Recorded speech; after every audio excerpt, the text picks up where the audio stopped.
lot of people have probably been at Aconex before at Meetup. How many actually understand what we do and who we are? You've got a pretty good idea? Okay. No? You work here, Justin.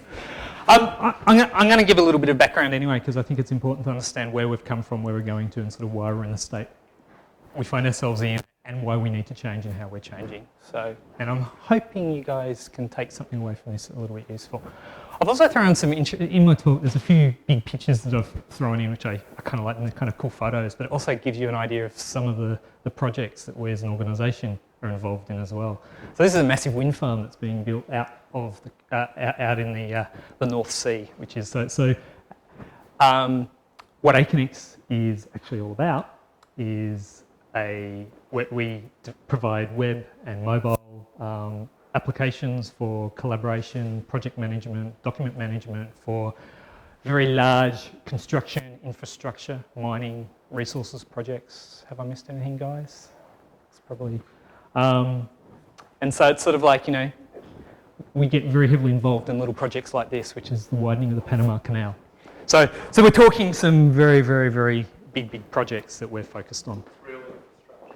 It's real infrastructure. It's some of these, man, I couldn't imagine we even start to try and project manage some of these things. It's frightening. The good news about Aconex for the Melbourne market is we're a Melbourne-based company. We were founded here in 2000.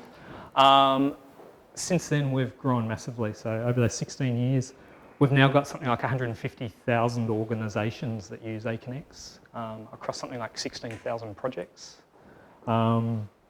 across 70 plus countries, which is pretty impressive.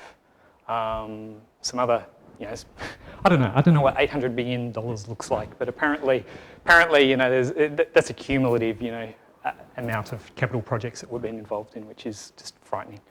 More recently, as a company, we began as a Melbourne little startup. 2014, we're publicly listed, and as of this year too, we're in now the Standard & Poor's ASX 200, which I think is impressive, but also a little bit sort of frightening about how rapidly and how fast we're growing, and that in itself is kind of important to sort of understand sort of some of the challenges we're facing.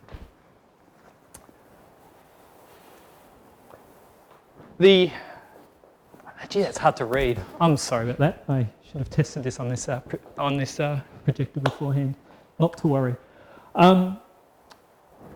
That, by the way, is a Tokman Airport expansion that's happening out at Panama Canal as well. I think it's a really beautiful looking building, but sort of another big project that we're involved in. What this slide is trying to indicate is sort of, with that growth we've had in the company, is also sort of the expansion we've had in sort of the development teams we've had. So it's kind of like, 2000, we started off with a very, very small team. Since then, the Melbourne team's grown to be huge. In 2012, actually, around it was 2012, we started Bangalore, I think, yeah. So we opened up a delivery centre in Bangalore. Since then, through intentionally opening up centres as well as through acquisitions of other companies, we've now got to a point where we've actually got 8 engineering centres right around the world, which adds a few more challenges, especially when you're dealing with our core product, which is actually called Aconex, is by and large a big monolithic application. So when you've got geographically, distributed teams, large teams, all working on a single code base. We've all heard this story before. I could tell a big... my story does start off with a little bit of a sort of the big ball of mud kind of story, but I'll diverge a little later on as we go. It's sort of important to understand this from sort of where we're coming from. You may hear me talk about sort of Aconex monolith in a few derogatory terms, but I'll be brutally honest, it actually serves us really well. It was an effective way for Aconex as an application to, in the early days start developing something, proving itself, making sure there's a market there. And, by and large, I can't complain. It's got lots of technical debt in it and what have you, but it's what's helped provide us manage the $800 billion worth of projects. So she's been a beautiful thing from a company perspective.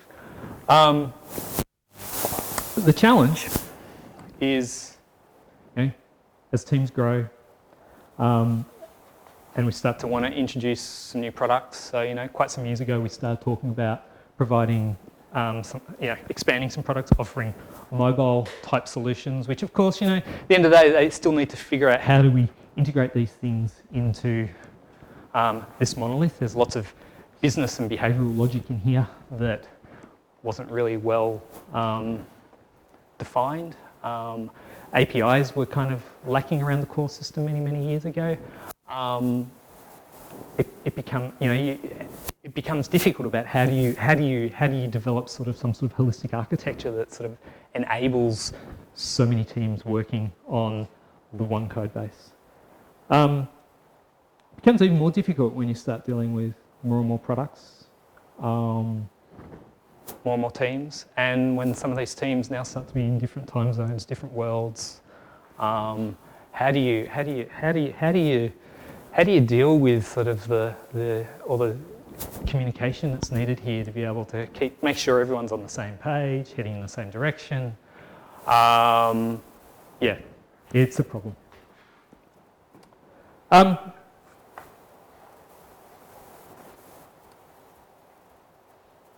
The other interesting thing about a monolith like this is, as it gets larger, it gets more complicated, it gets more difficult. It becomes increasingly scary to wield around. Like deploying this thing at one stage. Like I can remember when I first started at Aconex. Actually, my t-shirt says 2014, but I originally started here at 2010, left and came back because I enjoyed the place so much. When I first started in 2010 here at Aconex, our deployment life cycle, like we were deploying this thing pretty frequently, about once every 6 months. I'm joking about it being frequent. But it was, our delivery cycle was so long, and a big part of that was because the overhead of deploying this thing was astronomical. I remember when I first started the organisation, and at the end of sort of a release cycle, we would stop down tools, that's everyone, QA, product, engineers, and we'd spend 2 weeks doing manual regression testing. You weren't here for then, Luca, were you? You missed all that. Good thing is we got a lot better. Back in those days, there was nothing in the way of sort of automated testing, unit testing. We didn't have a lot of confidence around how the system behaved. When we needed to deploy this thing, we had hour-long downtimes. The deployment often took longer than that. To make it even more difficult, we actually have to, here at Aconex, deal with multiple instances right around the world. There's multiple reasons for that. We're dealing with very, very large projects that like to have or need to have their instances closer to them as possible from a geographical perspective. There's also regulatory reasons why we need to have multiple instances. Certain regulations and rules in the US that we need to abide by when we're dealing with the type of confidential information that we're dealing with. China has its own rules, which usually means the government needs to be able to see everything that's going on. So when you're dealing with a very difficult beast to deploy across multiple instances, and you're actually talking about all those instances being also very special snowflakes in their own right as well. Every environment had its own little special configuration and was not quite like any other environment, what have you. Deployment was difficult. So it does feel like, if we, from an architectural perspective, if the world was full of, I don't know, unicorns and party pies and everyone was really, really happy and we could easily, identify, nice bounded context or seams that this application could break apart and things could be independently deployed and what have you, yada, yada, yada.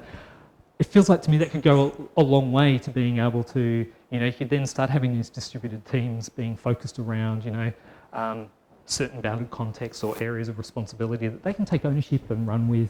And they themselves as a team perhaps start being more focused around how does that component get deployed? How do you go about doing continuous delivery with some of these components? It would be nice for us to be able to do that.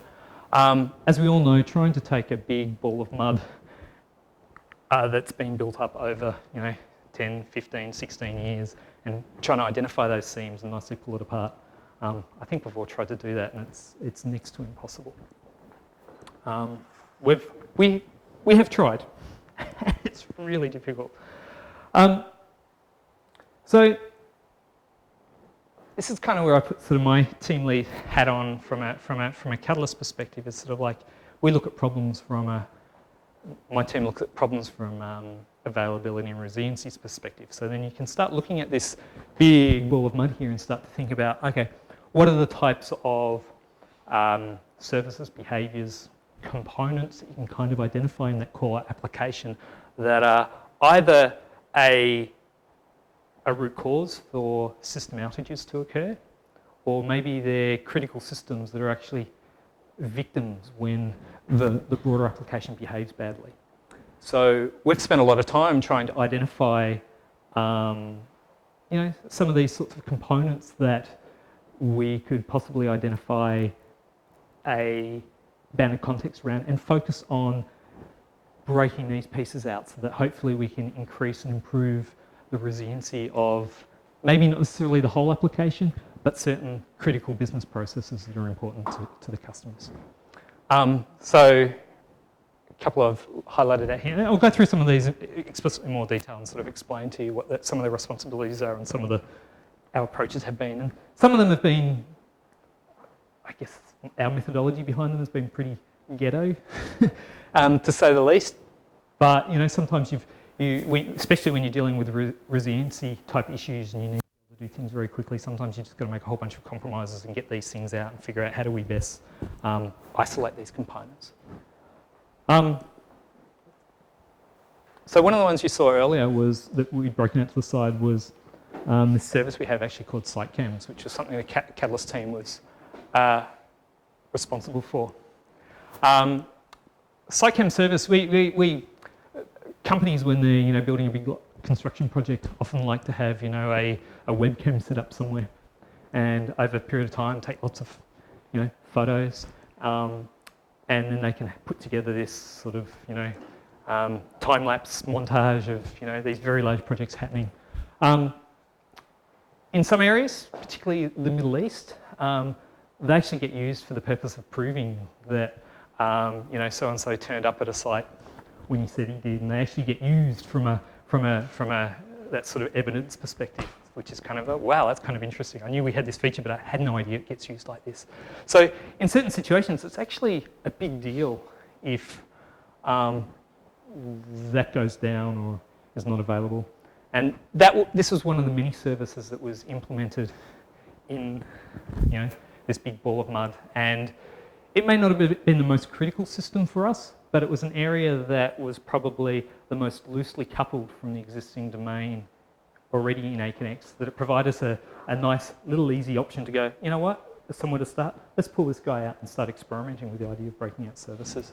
Not a huge amount of sort of amazing tech that we use. This is sort of one of the services I look and go, yeah, it's pretty ghetto. It's still it's a Java app. It's still very, the interface between it and Aconex is the database, which is not the best. If you're talking about having decoupled, independently deployed components, that's not the way to do it. But the goal here was really to get the running process code out of the monolith. Ryan introduced the use of God from the God. Is everyone here familiar with God? So God is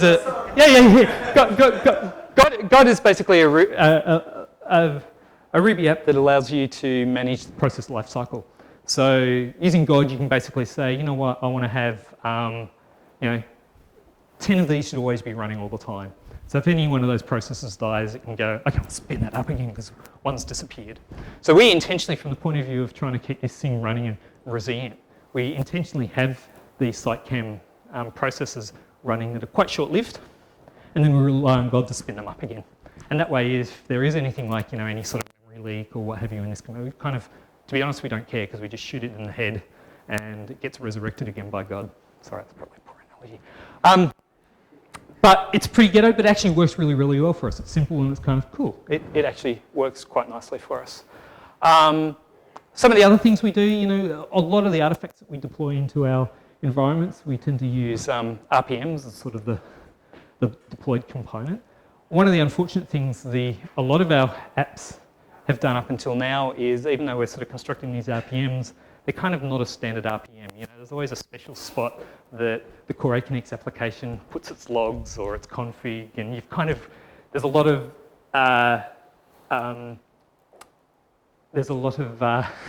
reliance on sort of muscle memory to remember, where do I find the logs again for this particular application?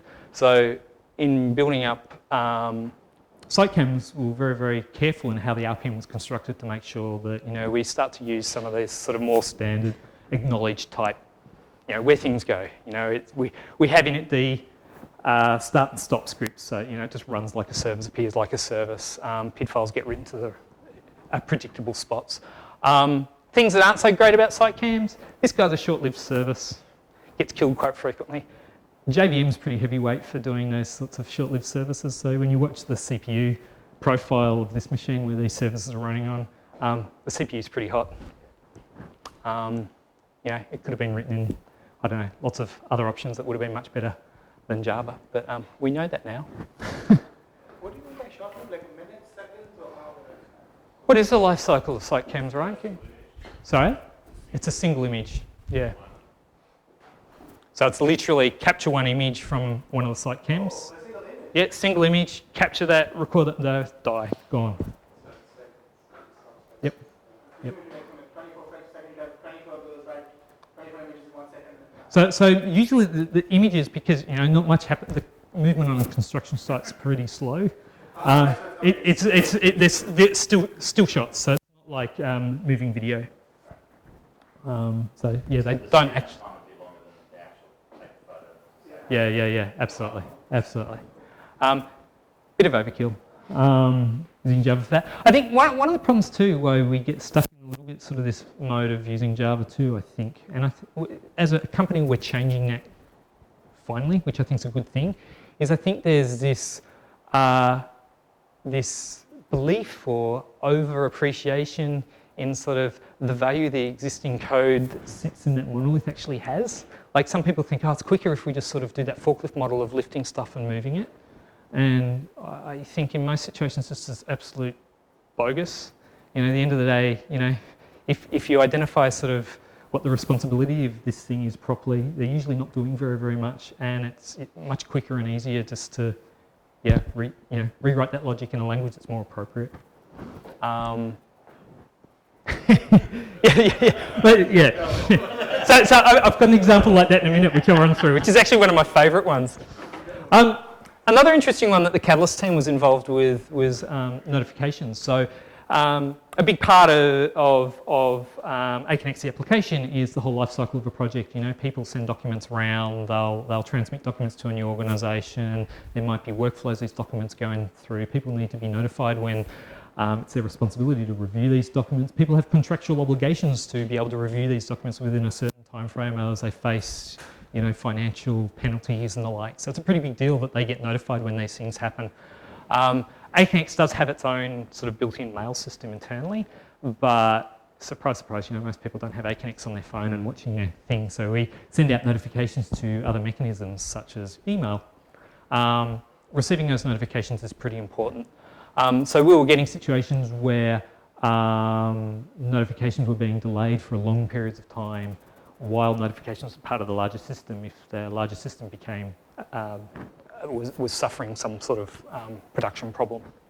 So it was another good candidate for us to break out. It was also a candidate that was pretty easy for us to be able to define an interface, because it's kind of like it was really kind of what's contained in a mail that needs to go out. So it feels like, something you could easily define some sort of like, JSON sort of description of what its content should be. So it was something that was actually, in theory, quite easy for us to extract. In practice, this took us nearly 6 months worth of work to be able to actually pull this out. And a big part of that, I think, and a big part of this, I think, again, was I think we wrongly thought there was some value in what existed in the pre-existing application. And so we tried to, forklift large chunks across and, try and make use of that. The reality is once we did that and then massaged it and refactored it, there's actually not a lot there of the original code. I mean, it's literally just JSON payloads going onto basically onto a queue that get consumed by this thing that then just have to go through some sort of template engine and then email it out. It's pretty simple. The bigger issue was you look at the sheer volume of different types of notifications we have, that most of them had no sort of shape of testing in them and what have you. Clients care about them being able to be reproducible in a, not quite a pixel perfect manner, but there's a lot there, and it was just very slow, laborious work to do that. Once again, that was primarily a Java service packaged up as an RPM. We made use of God again to, once again, it's a short-lived process. It's not quite as short-lived as the sitechems. I think it processes 10 messages and then 10 notifications, and then we shoot it in the head, and then God brings it back to life again. Once again, Java probably wasn't the right language for that approach, but that's what we went back again because we thought we were getting more value out of forklifting of the code. Yeah, actually one of the good things that came out of this guy too was we were very heavily focused on, we wanted to be able to offer a lot of resiliency around notifications by having lots and lots of instances of these things running. And it should just know where to find the application. It should just know actually how to connect to the queue that's going to be consuming messages off and how to connect to the mail server. So a big thing was around getting this thing to have as little configuration as possible. Our environments here in a production environment, so I mentioned earlier, we're very snowflakey. Every environment, DNS names are all kind of similar but different enough to be problematic. So we put a lot of effort in sort of putting appropriate C names in all of our environments and what have you that allowed us to make sure that sort of every notification service basically looks the same. I hope this is useful. This is my favourite one, which my team wasn't responsible for, but I really like it, which was the download service work that we did. And I like it because the result was basically no code. The result was basically, we used to have lots of Java code sitting in the core application for downloading files, and basically the solution was, using an off-the-shelf solution, let Apache deal with it. It's kind of like, cool, problem solved. I like that one.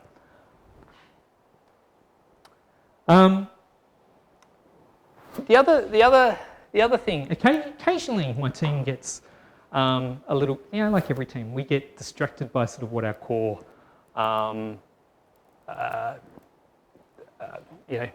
goal is, which is availability, resiliency of the app. And it's usually because there's some customer contractual requirement that's far more important than anything else in the world.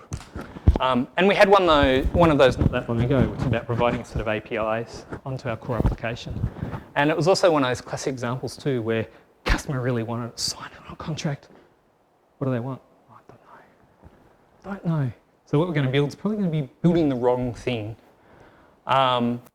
So we do have a set of APIs already in that big monolith. We're also very, very keen not to build on those APIs because we didn't want to make that monolith worse than it already is. We were fortunate enough with this bit of work that without the client sort of being in a position where they were ready to engage us very, very heavily, we engaged them enough to get a bit of an idea what we want. And then, to be really honest, we kind of made up some of our own requirements that fitted our needs in the sense of, we understood what sort of, we had this set of APIs in Aconex, which are trusted APIs, which are APIs that are really for intercommunication between applications here at Aconex. We don't publish them publicly. Through some of those APIs, we're able to provide enough information that we believe we could actually offer to the customer and will meet their needs. So what we did was we basically, came up with a bit of a straw man approach of what do we think it's going to be like. We did a little prototype in Go. For various reasons, that didn't work out for us and ended up writing a simple little Ruby service that basically ends up being a facade on this trusted APIs. Took us about a couple of weeks to implement. We've deployed it in production. It's continuously deployed. Every time we make a change, we package it in RPM. It gets published into our repo, and we actually have in our production environments, there's puppet runs that eventually push instances this guy out to the world, and I'm really surprised to find out the customer at this stage hasn't even hit that endpoint. So I'm glad we didn't spend a lot of time on it. But for us, I mean, that's a really good use of being able to, very, very quickly spin up a component that we can try to prove an idea. We learn a hell of a lot doing this. And we're still waiting to be able to respond to the feedback from the customer. But that will happen eventually, I hope. Some other things that we do have going on at the moment here at Aconex with other teams. I know there's actually Dropbox integration going on for Aconex. So this is a partnership we actually have with Dropbox. Dropbox are very keen for work with us to be able to have a situation where customers can just be able to sync documents that are in their Dropbox directly with the Aconex repo. It's a very, very simple, what we call the Dropbox transfer agent, which is a total of 30 lines of code, which is in development at the moment, which is basically a Ruby rack application. Not quite sure what the deployment plan is for that, because that's still work in progress. What's next with sort of what some of the teams are currently doing here at Aconex? I know some of the teams over in sort of where Luke is at the back of the room, but some of the stuff that some of Luca's teams are looking at, they're looking very much at a lot of the new features that we're being asked for to build into Aconex. There's really this concerted effort to not building it into the monolith. Is how do we go about building these as separate, independent, deployable components that have their own, deployment life cycle as decoupled as possible. We're really starting to accelerate this notion of, what is the most appropriate language for the problem. It shouldn't be always Java necessarily. Java's an easy choice for us because we've got a lot of Java experience in the house, and we know how to manage that in production. We know how to deploy that, what have you. But people's attitudes towards that, I think, is changing quite rapidly. So at the moment, there's some Java, Ruby, there's closure happening. I'm not going to mention the D word. One of the strategies that people are going down is sort of focusing more on containerization. And that I think is actually a really important strategy for us, because I don't think we're going to get away in a hurry from all of our instances right around the world being snowflakes. They are going to be different. Where those instances are running in different providers and different geographical locations. So going down the containerization path is a way of trying to insulate our systems from sort of those differences. I've already talked about teams becoming more comfortable considering non-Java alternatives. And it's kind of this focus at the moment that everything we do now, whether it's new, existing, we're always looking for opportunities of how do we break things out of that monolith, writing new things, think about it as an independent deployable component. You need to think about it in terms of, actually may not be the team here in Melbourne that ultimately ends up owning it or running it. Maybe it ends up something that, a team over in Europe has to take ownership and run with. So next few years here at Aconex are going to be really interesting, considering sort of the rate of growth we've had. There was a fairly large, acquisition that happened earlier this year that's basically extended the engineering team by about 50 people. And they're located in Europe. That's interesting in itself. And so I look at that and go, yeah, it's kind of frightening and really scary, and I don't know how we work with that. But one thing's more important is the sticking with sort of the Aconex monolith as a model going forward. It's not going to work for us. So that's got to change. That's really kind of all I was going to talk about. I kind of hope that was lived up to people's expectations and what they're after. We're hiring. It's the obligatory recruitment. You guys missed out on that. Yeah, we're not hiring. Not hiring. Man, you're full. You're full. And I thought I needed to include one project that was Melbourne based. So that's sort of the rooftop of the new children's hospital, which was another project we're heavily involved with. That's it, guys.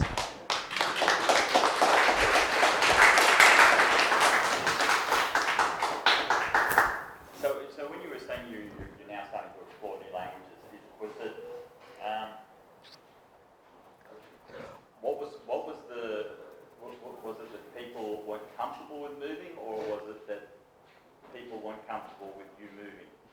2 other languages? Yes. let me try. I think there's multiple reasons for that. I actually think a big part of it is here at Aconex, I think one of the problems we have, with a company that's moving so quick, I think there is always this urgency of, man, you've got to get things done. People got to move as quickly as possible. And I think perhaps culturally there's a bit of a sense of like, okay, exploring, trying new languages or doing something we haven't done before. That's risk that, it's going to take time to mitigate. It's much easier for us to continue doing what we're doing in the past.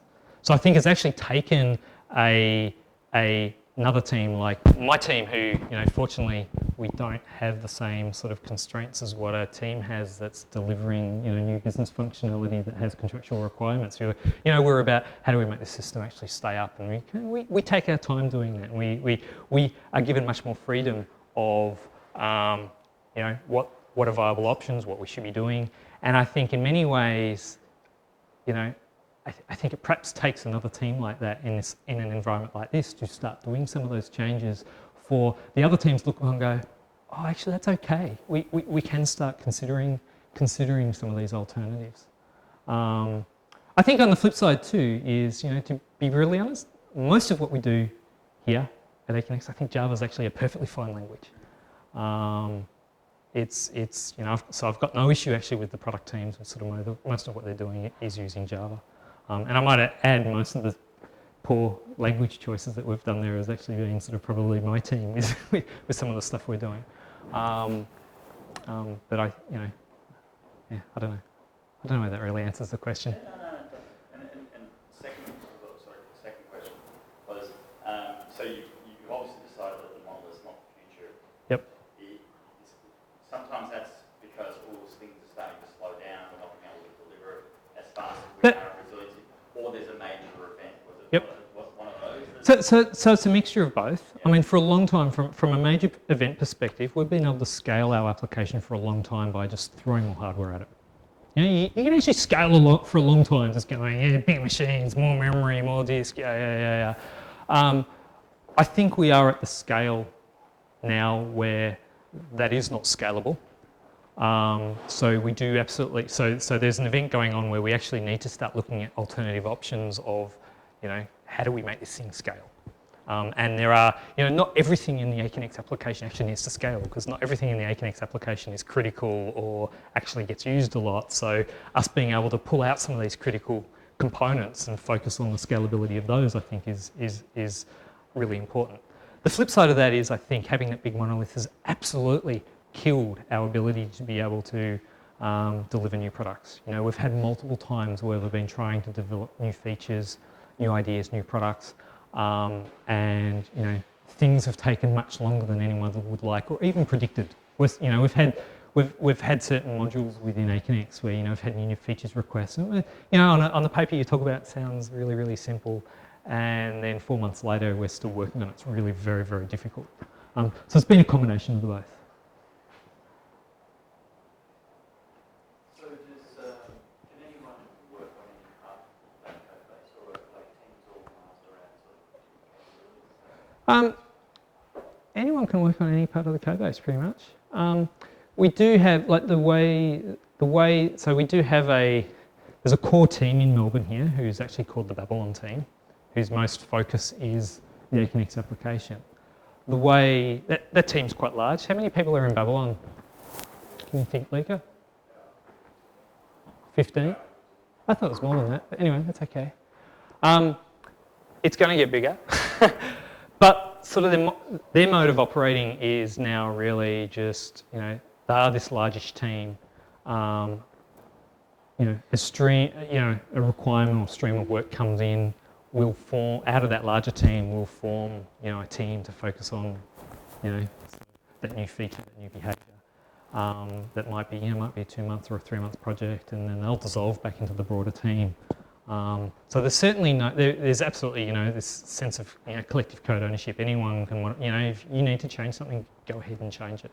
And that doesn't matter whether it's a team here in Melbourne or, we've got Oh, the last few months, I've been working in the depths of the workflow system in Aconex, and at the same time we've had a Bangalore team working in that space, and actually we had another team here up on level 5 working in workflows as well. So it does become a little bit of a free-for-all, which is interesting to say the least when you're dealing with a big beast that's hard to understand at the best of times when you've got multiple teams going at it. There are different ones for like those new smaller microservices and things that like this group of people look after. It's worked out that so far that's how it has worked out, more by sort of accident than so the services that my team has has broken out for the time being. We have just taken ownership of those and go, you know what, we'll be production support for those, we'll monitor them, we'll look after them, we'll deal with any issues that go on. I think as we get more and more and more, we're going to have to revisit that model. We'll revisit how we do that, when it becomes a problem.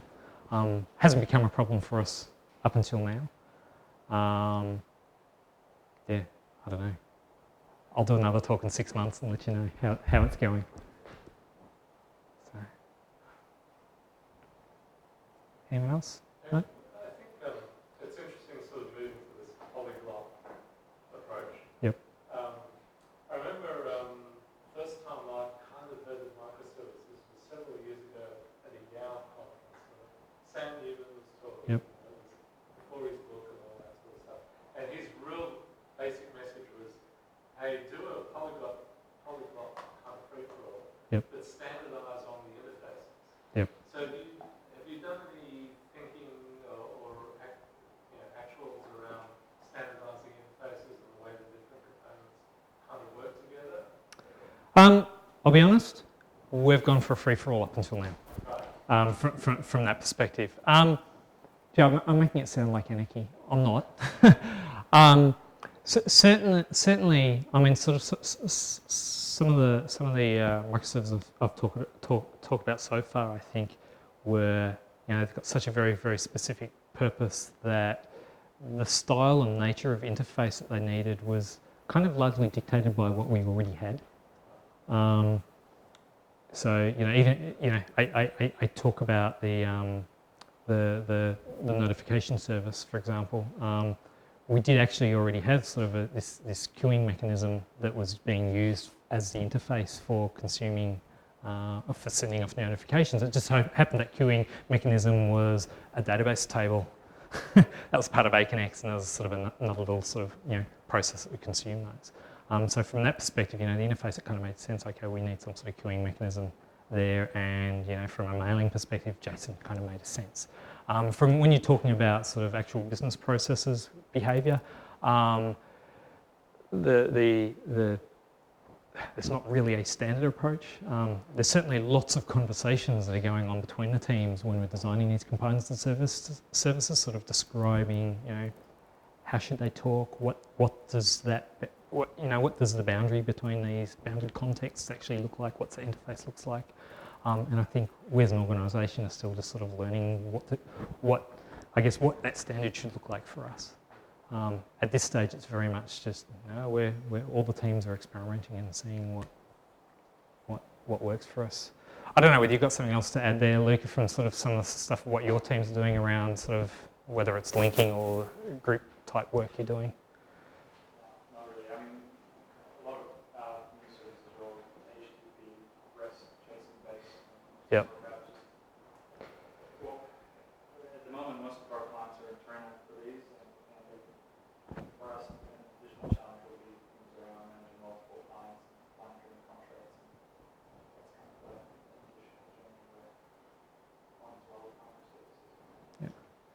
So do your clients consume these APIs, and how do you find their maturity in terms of being able to consume things like RESTful JSON APIs? So far, well, thus far in our case, it's mostly internal clients. So, as when I say that, I'm other parts of the business. So, Yeah. it's easy to manage. My team has certainly built, as I mentioned earlier, services for the intention of being, consumed by, some of our clients. We're waiting for feedback. I was interested in your email notifications because I did some work a couple of years ago with real estate listings. Yep. And listing on multiple real estate sites, and they all have a fairly uniform interface, which is FTP in and email out. Yep. And we got these kind of plain text emails coming back, and we had to parse them in order to determine whether our listing was accepted or not. Yep. It'd be interesting to think about having something like a YAML format or something. Yeah. I might actually say that the JSON format goes out. Like I intentionally talked about notifications.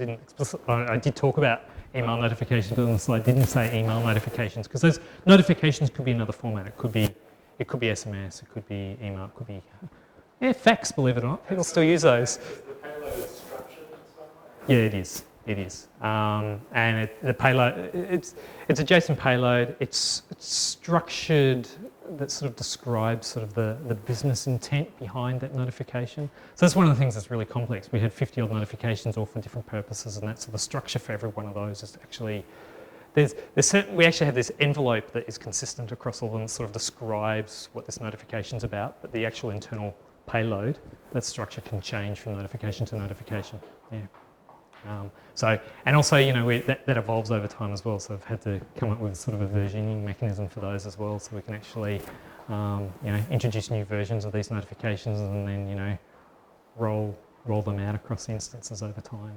And, yeah.